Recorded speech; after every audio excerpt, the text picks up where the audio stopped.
What's up, ladies and gentlemen? You are back on the other side with me, Mike G, and today I'm honored to bring you the story of one of the greatest heavyweight boxers of his era. He took on guys like Mike Tyson, Tommy Morrison, and Lennox Lewis, and even had such a devastating left hand that it got nicknamed the Smash. It is my pleasure, everyone, to introduce you to the one and only Donovan Razor Ruddock. What's up, Donovan? How are you? I'm doing well, man. Thank you Great, for. great, great. Huh? Everything's Yeah, good. doing well. um, I like to go back to the very beginning. Tell me where you were born and a little bit about growing up. Oh, I was born in Jamaica, the beautiful island of Jamaica, the Hmm. sunny island. Like, unlike where you know. Yeah, exactly. Yeah, yeah. I was born in Jamaica. Okay. I grew up Um, in the country in the country. I do you left miss Jamaica it? when I was 11 years old, and I migrated to Canada to Mhm. seek a better life, and that's when I started boxing. Not at the same time. When I was 11, I migrated to Canada. I started boxing when I was about 16 years old. Okay. So, What was that transition at 11 years old, moving from Jamaica to Canada? What was that like for a kid? oh my God, it was hard. It was crazy because listen, I'm coming out of a warm weather country where it's hot. I go swimming in the river, no shoes. So I got to Canada and I'm going outside. And Mom said, "Where you going? You better put your shoes on. It's snowing outside. I never seen snow."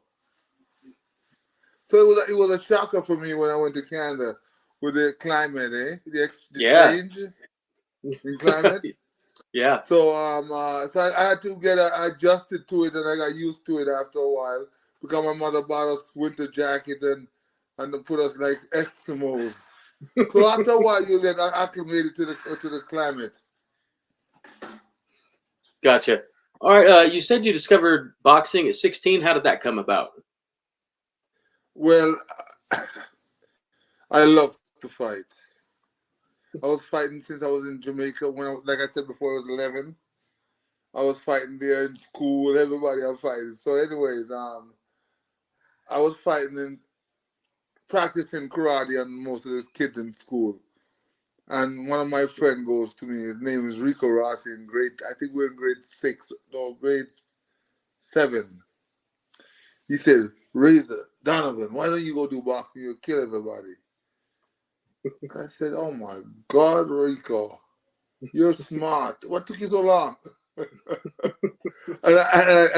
that same day I left school and I went to a gym downtown and I joined named Lansdowne Boxing Gym.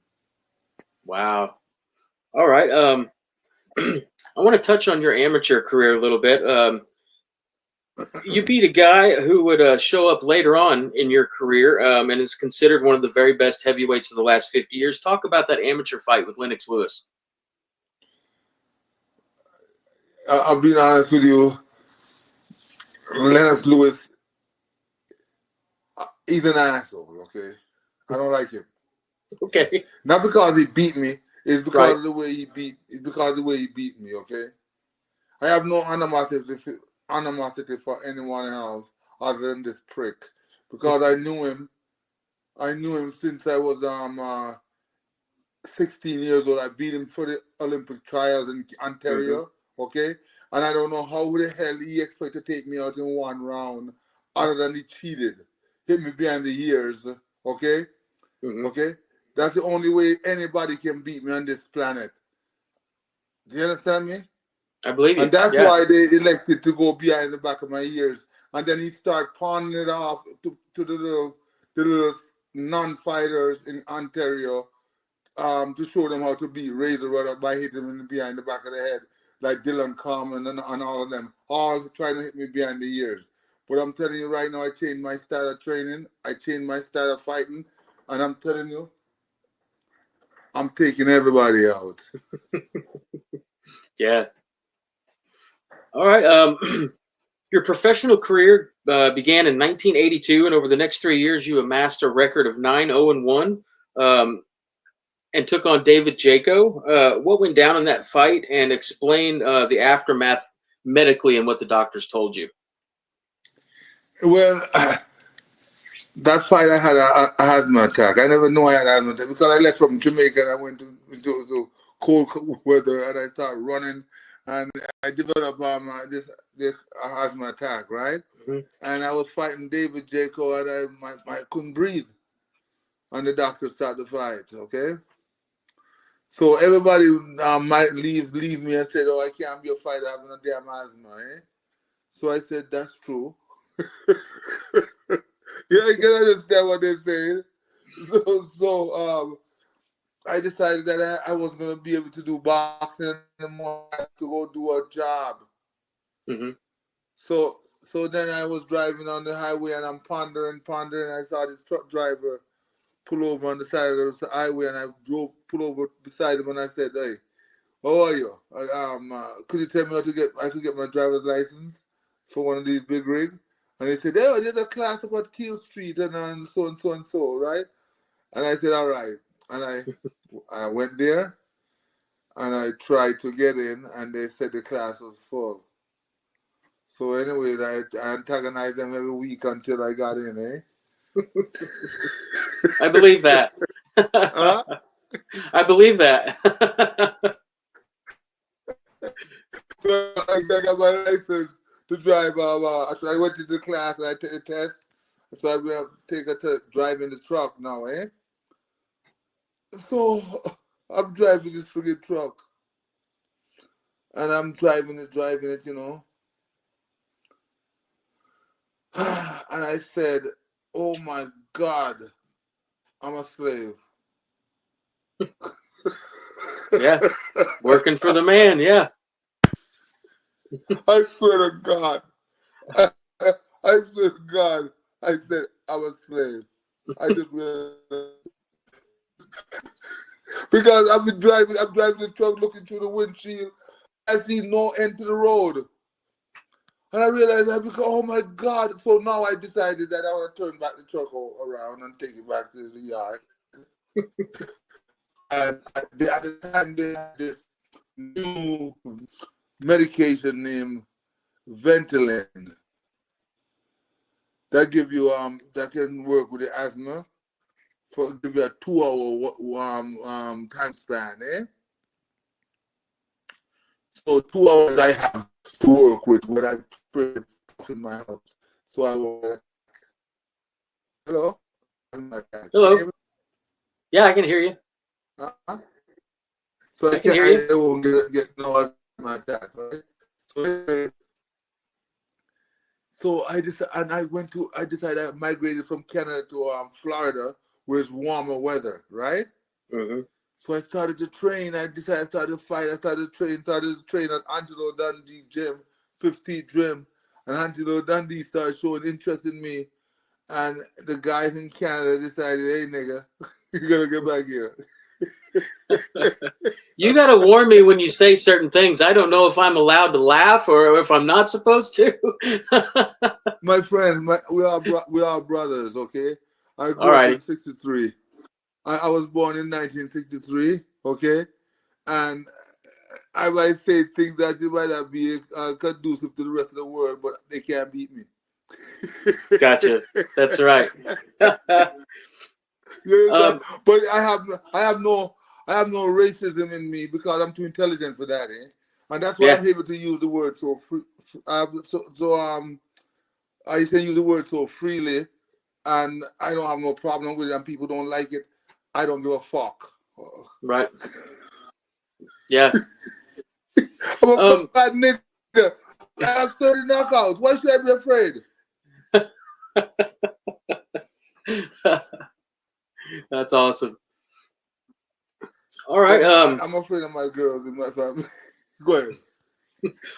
I was just going to ask you about your 1990 fight with Michael Dokes. He was a former heavyweight champion and considered very tough. Walk me through that fight and the ridiculous highlight reel knockout. Well, that fight was a turning point for me, eh? Mm-hmm. Because Michael Dokes is a badass fighter. Yeah. Okay, I didn't even know how bad he was until I see his record, and he have about 40 how much knockout, and he's fast as hell. Okay, and he threw a lot of shots. I like him. But that's one of the reasons why I can't afford to allow him to go too far. I can't afford him to stay alive. I can't afford to give him a chance. We're going to war, and I'm taking him out. Yeah. Yeah, that's one of my favorite knockouts in heavyweight boxing history, man. Awesome knockout. Listen. Yeah. So he was the night before we were at Madison when we were at the hotel across from Madison Square Garden, and we were in the suite and we were playing cards, and he's downstairs taking all the press, and they said, "Really, if you get down there," I said, "I'm not going down there for no damn press. Tomorrow night we'll deal with him with the press." And say done. I did when I hit him. Listen, that's why I say I'm different from Ali, right? Because Ali threw a lot of shots. Mm-hmm. I threw a lot of just devastation, death and delivery. Mm-hmm. Yep. There's the difference. Right hand anyways, hospital, left hand graveyard. Say it again. Right hand hospital, left hand graveyard. Jesus, you know so much. And now you know the funny thing about it. What's that? People might think that I diminish from what I am. I improve. I improve because that is my motto. Intelligence. If you're doing something all your life and you never stop, who the hell can beat you? Exactly. Huh? Yeah. Who can beat you? Nobody can tell me, nobody can tell me nothing about boxing. And that's why I go to the gym and people are talking and I let them talk, and then they try to force it on me, and then I get upset. Because I know more than anyone on planet Earth about boxing. Did I stutter?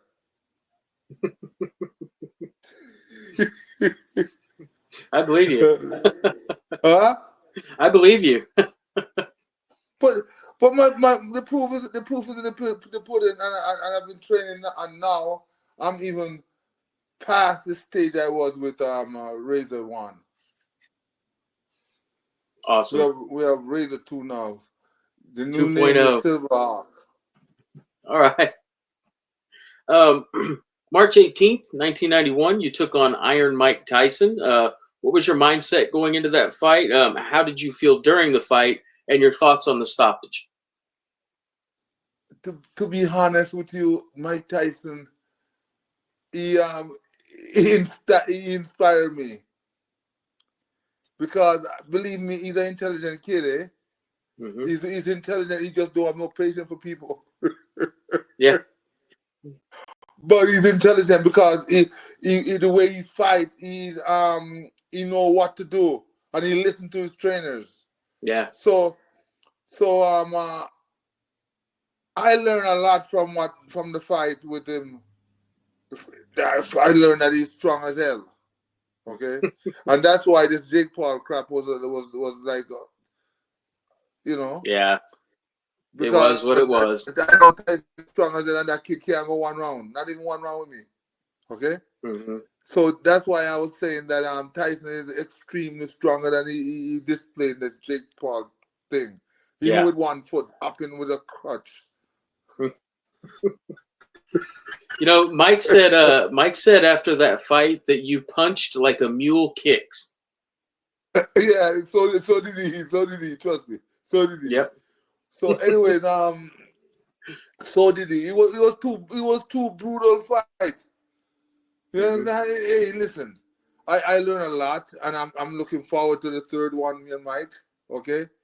There we go. Mike said that if I didn't die, it didn't count. So he's a man of his word. I'm looking forward to the third one. That's why I've been getting myself ready, and I think I'm at the ready stage now. So I'm calling Mike Tyson out. Is this the first call out right now? Yeah. You're calling Tyson out on my show? Yeah. That's awesome, man. Huh? That's awesome. That's amazing. Yeah, I'm calling him out. Awesome. I'm shocked. That's awesome, man. 4 months later, after that first fight, you earned an opportunity to rematch, Mike. What was different going into the rematch for you? And unfortunately, it didn't go the way you wanted. But tell us your feelings on that fight. I had to play harder than I was the first one, and I put on a little bit more weight because we're feeling our way through it. We're feeling our way through because we don't have any steady trainer, okay? Because I'm kind of a hard case. Okay, I'm a hard case. I kind of train myself. So basically, I get guys coming a couple weeks before, 3 weeks before, and help me out. But I basically train myself, and I know what to do because I use intelligence to tell me what to do. Because if Ali does something, then there must be a reason why. So I research it and find out why. Yeah. Okay. So this is what I've been training all my life. So, anyways, so I put on a little bit more weight, I think, on the second fight because we're drinking some coffee. Okay. so it kind of brought me up a little bit, but it made me stronger too. Okay. But that fight was brutal. That fight was brutal because Tyson came out ready. It was a brutal fight, and I respect it. I respect it a lot more than that Lennox Lewis fight that he rabbit punched me in. Yeah. Yeah, you both took shots in that fight. You both took shots in that second fight that I don't know how either one of you stayed upright. I know. That was amazing. That was amazing. And I'm telling you, that's why I was disappointed with this Jake Paul little kid thing. Like, you know, this I'm gonna on Saturday, my son challenged me, my youngest son is about 28, 29. My youngest son challenged my son. He can stay there. So I'm gonna see him on Saturday. I'm gonna throw with him on Saturday and run him out of the ring. After the second Tyson fight, you picked up wins over former heavyweight champ Greg Page and derailed the hype train of Phil Jackson before signing to take on a familiar foe, your best friend. Just kidding, Lennox Lewis. What happened that night, and does that fight eat at you more than any other? Which one? The second, the fight against Lennox Lewis that wasn't amateur. Oh, okay, that fight. I told you that's the one I'm about. Okay. Lewis and I are friends from when we were 16. We used to spar together from we're in Toronto. Okay, every weekend me and Lennox Lewis spar. So Lennox Lewis can't beat me. I have this blood on my shoes. I know that's the only trophy I have. Is Lennox Lewis blood on my shoes. It's in Brampton, Ontario, downstairs of my brother's house in Brampton, okay? So that's why I know that he can't beat me. So what he did was he found out how to neutralize me by rabbit punching me behind the ears. How the hell Tyson gonna hit me with one fucking shot and drop me, and I'm getting a bone crusher drop me. Everybody hit me, and this guy hit me with one shot, and I can't get up in the first round. Come on. Mm-hmm. It's right behind the ears. He's a prick. Take a look at it and see. Yeah. And he's supposed to be my friend. And then he pawned it off with this little prick in Canada named Dylan Carmen that I spar with in Brampton. Okay? Mm-hmm. I spar with him in Brampton, and I hit him one shot in the second round. He started like a baby, okay?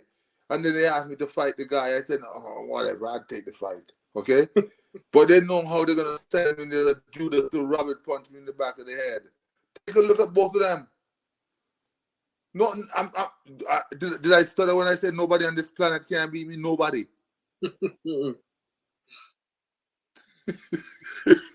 Wow.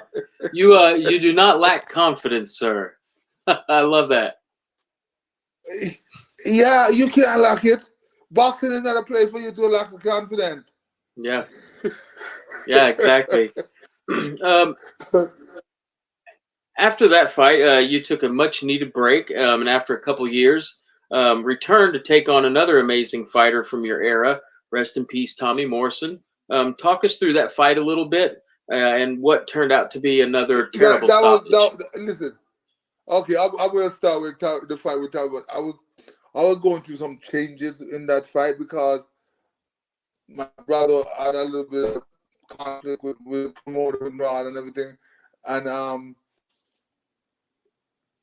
the night before the fight, Tommy Morrison fight, they stopped me at the movie and gave me and served me and tried to disrupt me of that fight. Okay, so there's a lot of things was going on in that fight, but I know I could take Tommy. I know I can take Tommy. Okay, so I'm going in. I'm going in with Tommy now. I'm going with Tommy now, and Tommy. I hit him with one shot. I hit him with a shot, and I dropped him. But then after he got back up, I went back after him, and I was a little careless. I ran into a left hook. I ran into a left hook, and he flattened me out. Okay, he flattened me out. But I was holding my hands up in the corner when the referee stopped because Tommy was getting tired. Okay, so they didn't want me to continue because I know how to survive. Okay, I know how to survive.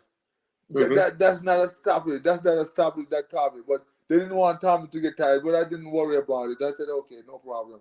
But those are only the few fights I ever lost. Yeah.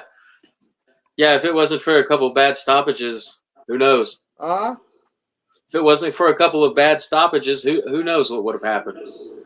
Listen, I know what's gonna happen now because I'm boxing, and I know people don't understand me. They better be afraid, okay? Because this razor RUDDOCK is worse than the first one because my body is. If you think the first one was hard, this one is galvanized like titanium alloyed, okay? And I can't hit. First of all, Jesus already told me I can't hit nobody other than Michael Dokes, okay? Because Jesus don't want me to kill nobody, all right? Right. So now when I spar with people, I have to take my time. I don't even know how hard to hit them. I have to just guide my power, okay? I can't use no power. You think I'm joking? I can't use no power. I believe you. Wow. Yeah, they say power's the last thing to go. I'm telling you, people understand. If you're going to the room, you're playing with your No, you're taking a risk. I'm seriously. I believe you. I definitely believe you. The last fight of your career I want to discuss is the Edgerton Marcus fight. Share your feelings on him as an opponent at the time, and the full circle moment that kind of happened with you recapturing the heavyweight title in Canada. Okay, in that fight, okay, I was training prior to that fight, and I was in Florida at the park out in Marcus, and I just feel my arm when I was jogging. I feel my left shoulder just falling. Just falling. Okay, I couldn't hold it up. That's before the fight. So it was a nerve damage then, but the fight was already signed. And with the fight signed already, I decided that I'm just gonna just go through with the fight. So that's why it took me 10 rounds. Okay, my machine wasn't working. Right. It was a little limp. Okay, but at the end of the day, we took care of it in 10 rounds. Was it? Yeah. Listen, I'm telling you the truth, my friend. Okay. My no man can beat me. And if anybody, you know, you're so confident to talk about it. And when I say it, you don't hear nobody open their mouth and say a word. You know that? You heard it? Even when I said to Tyson, yeah, well, I'm telling him that I want a piece of Jake Paul on him, and I don't hear nobody say nothing. Nobody say nothing. Not a word. Yeah, I don't think you would hold back against Jake Paul, regardless of how much money was on the line. Huh? I said I don't think you would hold back against Jake, regardless of how much money was on the line. I You think thought you'd that put was Jake him? out just for boxing. You thought he'd knock him out? No, I'm saying I think you would knock Jake out, regardless of how much money they offered you not to. No, I wouldn't. First of all, I told him I wouldn't. I'm not playing for. They don't have the money. They can't buy me. I'm not broken that way. They can't buy me. They can't buy me. First of all, I never fought for money.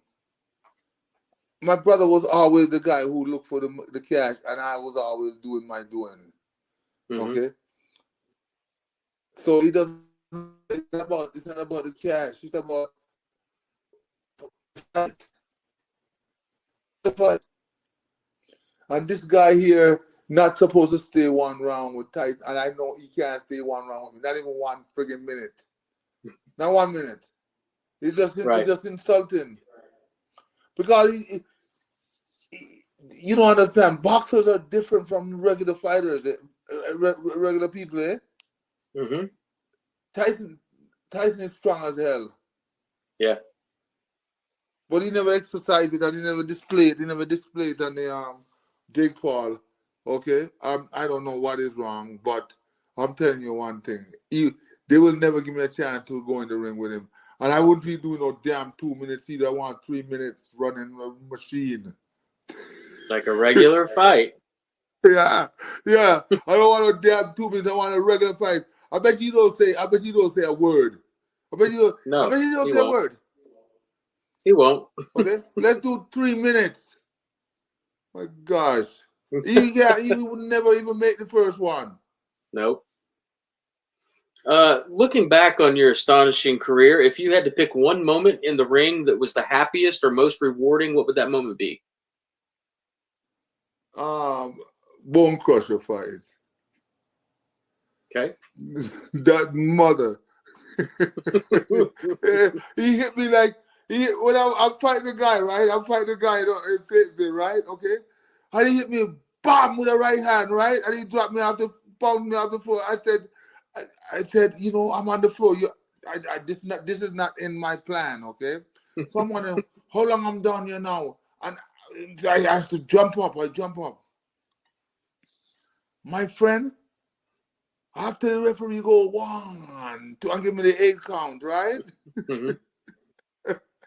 I turn around and I saw Bone Crusher with his hand raised, coming with a right hand. Oh my God!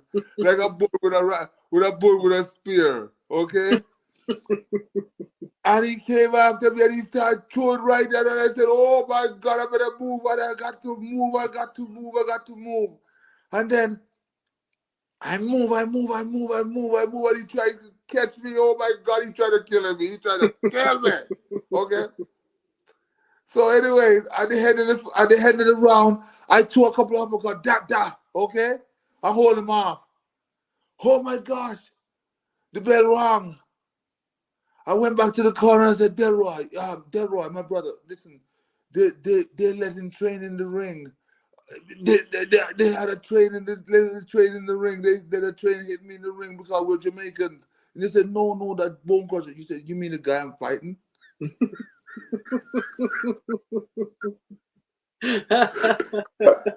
I said, you mean? I said, no, that right. I said, train. It was a train that hit me. It was a Bone Crusher. Oh my That's God. Wild. Awesome. The guy That's awesome, he hit like a, I'm telling you, they talk about me like a mule. He's like, you know, to tell you a little funny story about that fight, eh? Mm-hmm. In the press conference, we were in the weigh-in. You know, usually I kind of lean on the guy to see how kind of sturdiness he is, eh? Mm-hmm. You know, in the press conference to see, you know. So I lean on Bone Crusher a little bit, and I'm telling you, the guy feel like he didn't even know I was there.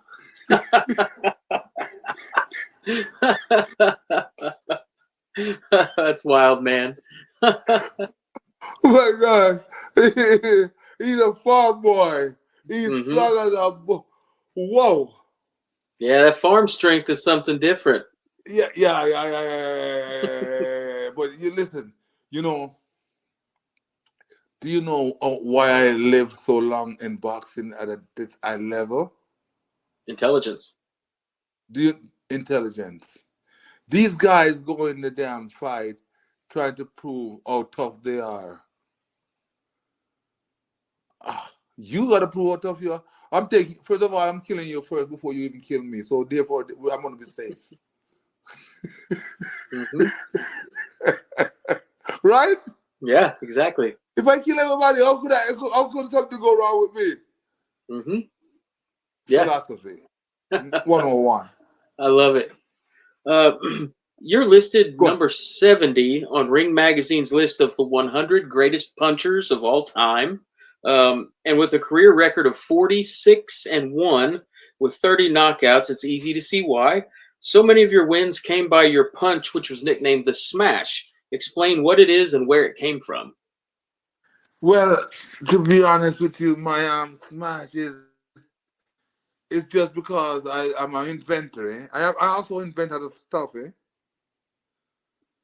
So the punch I invented it's a precise shot. I'm gonna tell you, but I don't know if I should give away my little secret. Should I give away my little secret?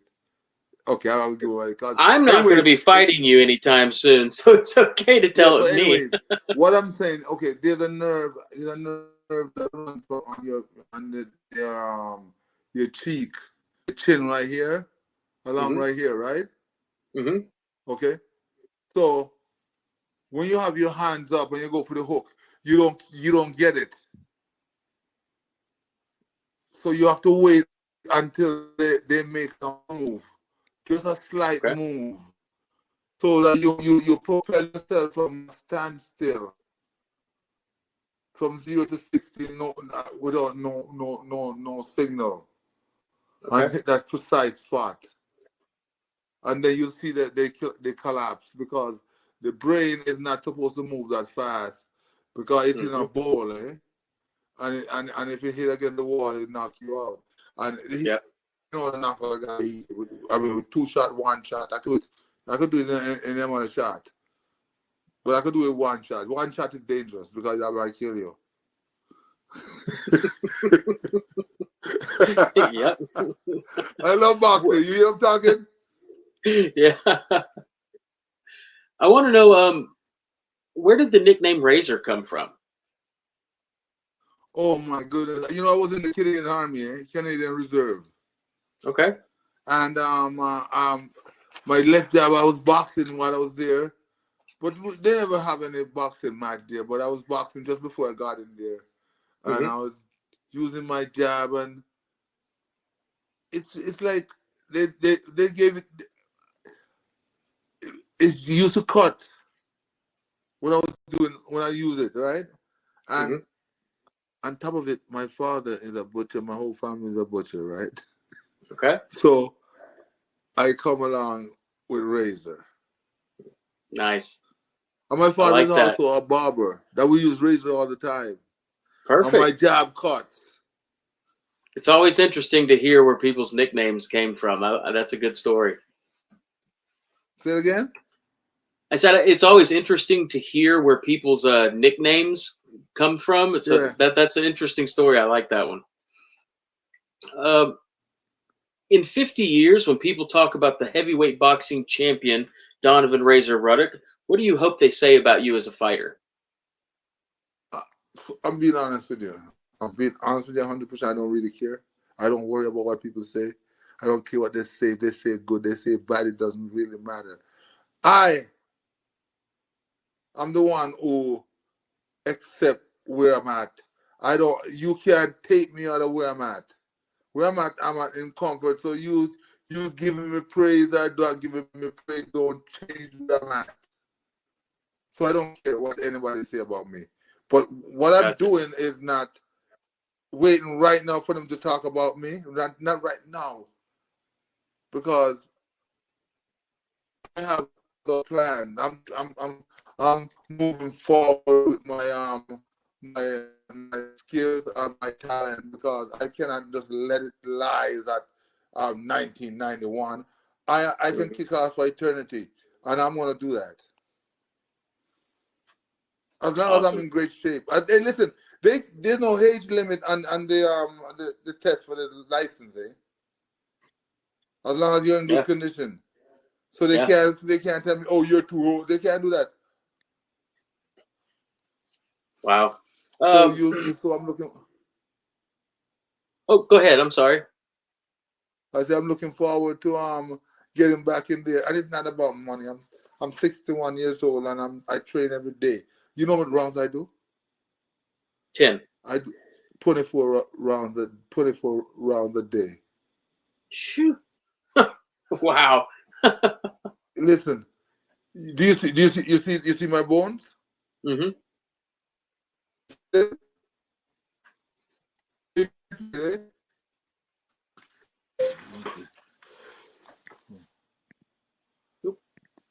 There you are.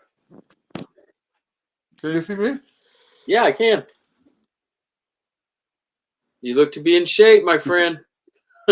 You see, listen, I'm in the best shape of my life, better than when I was younger. Okay. That's awesome.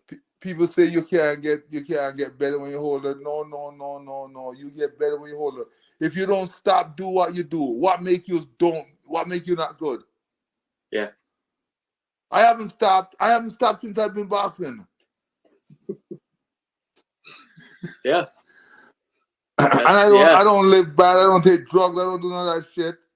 You hear the way I'm talking to you? You hear clear I'm talking to you? Mm-hmm. That means my faculties are intact. My speed is astronomical, and I'm ready to go. Hell yeah, man. In your opinion, who are the 5 greatest heavyweight boxers ever? 5. Yeah. I'm gonna go with Ali, number 1. Okay. No. Other than me. You hold on. You said you're talking about me involved? No, my shirt says Muhammad Ali. I was pointing at my shirt. I know people won't believe me, but I believe I'm the best fighter ever walked the face of this earth, other than Jesus. But I don't want anyone to believe that I'm arrogant or anything. Know for a fact that I am the best ever walked the face because I'm the most dangerous. Because what I have so many different weapons. Okay, I hit too hard. Ali, I love Ali. I really do love Ali. Okay, he was the greatest at his time. Okay, but for these heavyweight now, for instance, they were comparing Greg Page to Ali, and I took him out. Yep. And it's a good thing that the referee stopped me because he'd have been dead. Yeah. Listen, I am the greatest heavyweight ever. I'll be number 1. Ali will be number 2. I'll go with number 3. I'll go with number 3 with Tyson. Okay, 4 with Foreman, and then 5 with Rocky Marciano. Awesome. I like that. There's some good picks there. These next questions are kind of goofy. I want to get to know you as a person. What's that? Say it again. These next questions are a little silly. I want to get to know you as a person a little bit better and some of the things that you like and don't like. The first one of these strange questions is, what do you like better, pizza or burgers? Oh, pizza. There we go. What are your favorite toppings on a pizza? Oh, God, I don't have no toppings. I'm a vegan, and I like vegan pizza. Okay. All right. Are you a bigger fan of Bob Marley or Bob Arum? Are you crazy? Bob Marley. I said these were silly questions. All right. Which Rocky movie is your favorite? Let me tell you. I like Rocky 1, eh? Yep. I like Rocky 1. Rocky 1 was like it's always not the best. The second one cannot be the better one. Right. Okay, not all the time. Okay, but Rocky 1 was the storyteller. He came up from from the ground up, and I like it. I like number 1. I like number 1. All righty. Let's see here. Are you more likely to drink a coffee or an energy drink? Coffee. Okay. This next question is one that always gets because I don't energy drink is not like you mean like from the store, like no, I get different energy drink, eh? From protein, natural. I don't buy the stuff from the store from the can. Gotcha. Okay. Yeah. This next question is kind of strange, and it always gets some interesting answers. In your bathroom at home, the toilet paper roll, is the toilet paper going over the roll or behind the roll?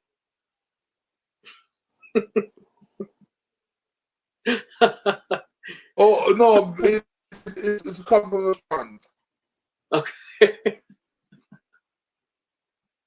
All right. What was that? I say it comes from the front over the roll. Okay. Very good. Which is a better product, the George Foreman grill or Mike Tyson's weed gummies?